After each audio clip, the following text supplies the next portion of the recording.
Hey guys, it's Shauna McKenzie, founder of Best Kept Self, with your Monday morning pep talk.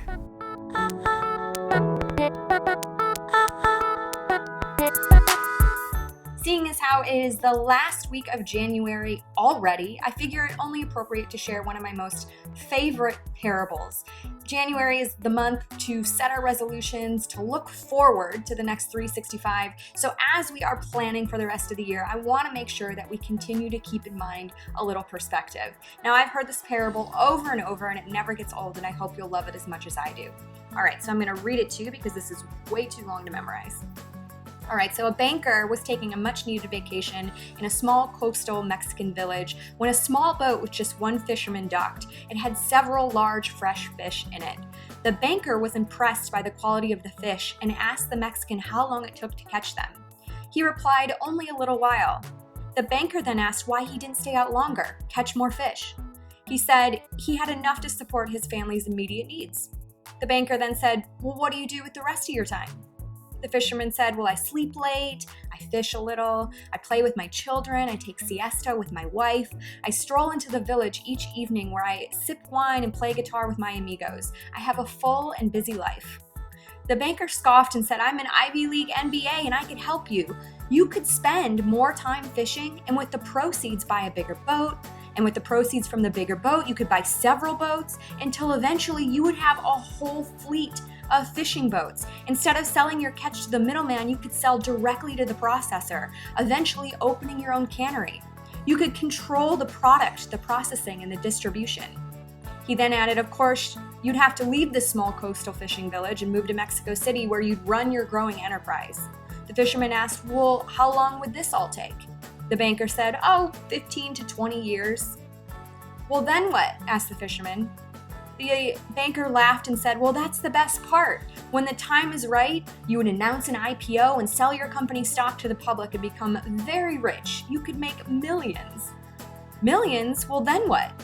To which the banker replied, "Well, then you'd retire, you'd move to a small coastal fishing village where you'd sleep late, fish a little, play with your kids, take siesta with your wife, stroll to the village in the evenings where you'd sip wine and you could play your guitar with your amigos." Now, I love this because it puts into perspective, especially I find it very timely when I happen to stumble upon it again, just the reason why we are going through this process of starting a business, growing a business in the first place. And it's easy to forget about all this goodness that we're surrounded with, all the things that we could be doing now, but we think we need to continue to work really hard, or it has to be very difficult, or we have to learn more or reach a certain milestone before we can even unlock all of that goodness. Now, some things do need to be unlocked with all of those things. Now, some things absolutely don't. I find most actually don't. Now, it's not saying, and I don't believe that you need to have millions to be abundant. We can be abundant in all kinds of ways, as you already know this.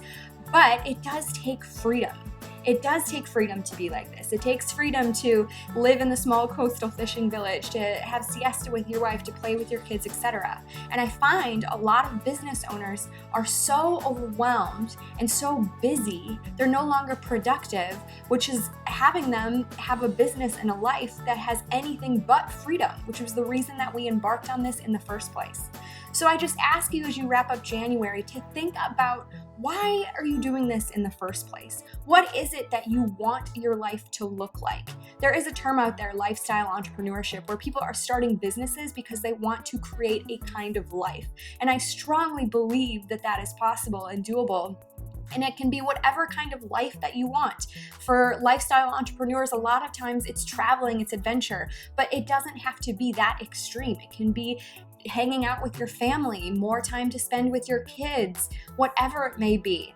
So take a moment to reflect on this. Think about, what is it that you're wanting to bring into your life? What is it that you're preventing yourself from having that goodness right now? What can you do right now to create more space, more time, more energy for yourself so that you can start bringing this goodness in? It's not money that unlocks most of this. A lot of it, again, is creating that space so that you can allow it to happen. All right, that is it. The second thing that you need to do is go ahead and click the subscribe button below here and subscribe to this channel so you get this, all the other Monday morning pep talk videos, and the lovely webinar over wine videos that we post almost every month. And if you have any questions, you know where to find me. I will chat with you next week.